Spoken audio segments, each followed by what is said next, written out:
With James Creedon, who joins us now on the set due to technical issues, but everything is working well right now. Yes, James, got with it our sorted. Truth or Fake segment of the day. James, you're starting us off with these pictures claiming to show Ukrainian soldiers who are saying goodbye to their families as they prepare to defend their country. Right, so this has got, in one share alone, almost 13,000 views, Wasim, and it shows, I think we should have some sound on this, images of Ukrainian soldiers saying goodbye to their spouses or girlfriends or wives, and there's a series of images like that.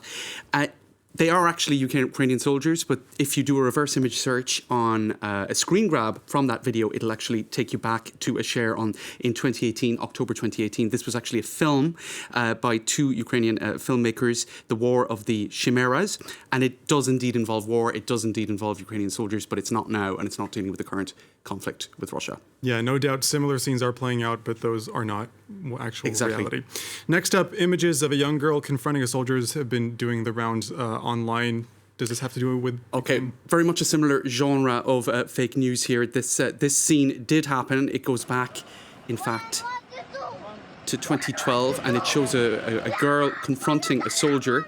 But if anyone has any sort of keen ear, they would hear that it's not a Slavic language, it's not Ukrainian, it's not Russian. This is actually Arabic, and this took place in the West Bank. It was a girl who later went on to become actually quite a well-known activist called Ahed Tamimi, and so this was back in 2012, and it has nothing to do with the current situation. So if people aren't familiar with the languages in question, or I mean, if you look at the terrain there as well, that's clearly not. And the weather. And the weather, exactly. Yeah. So there should be a few clues there for those who want to. I suppose, be a little bit alert to the facts of the situation. This is not in Ukraine in March.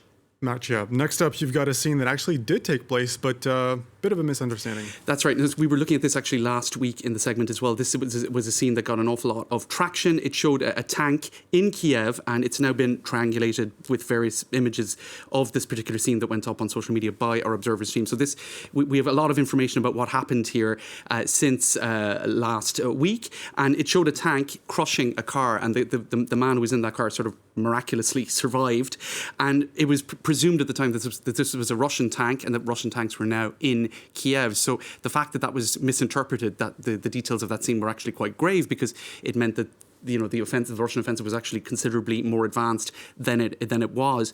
In any case, it appears that this was actually a Ukrainian tank, and a Strela 10, not a Russian Strela 10 tank. It was a Ukrainian tank, and a rattled Ukrainian soldier, because of a confrontation that had happened nearby, wasn't watching what he was doing and rolled over this car. So it wasn't Russian tanks, but still, you have articles, for example, on the Daily Mail that are referring to this as having been Russian troops who deliberately swerved their tanks to drive over a car. So it's been largely debunked, but there's still quite a trace of that particular piece of fake news on social media and even on news websites. All right, and James, you've noticed a picture of the First Lady of Ukraine that has gone viral. Tell us more about that. That's right. So Olena Zelenska, this is a photo claiming to show her here in military fatigues. That is not Elena Zelenska. It is in fact a stock image showing a Ukrainian soldier. But of course, because we've been seeing her husband in military fatigues and out with the images showing him with the Ukrainian army, it is all the more credible that his wife might be doing the same. Of course, James. And finally, before we leave you, Russia is now mounting a battle against fake news, but you've got more information. Just a little word regarding fake news at the end and how it can be interpreted, misinterpreted, or, I suppose alternative facts is one expression that comes to mind. The Russian parliament is proposing imprisonment for spreading fake news about the war. Indeed, we've seen, in fact, that over the last number of days, there have been reports that newspapers such as Novaya Gazeta and other such papers in Russia have been told they can't use the word war, they can't use the word invasion, they can't use the word attack. So that's limiting, I suppose, the scope of what you can say about the facts on the ground.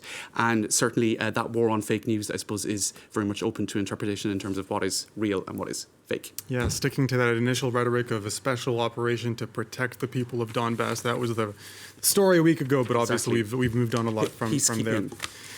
James Creedon, thank you very much with Truth or Fake. Kate Moody with The Business, thank you very much. We'll have much more on the coverage of the war in Ukraine right after the break.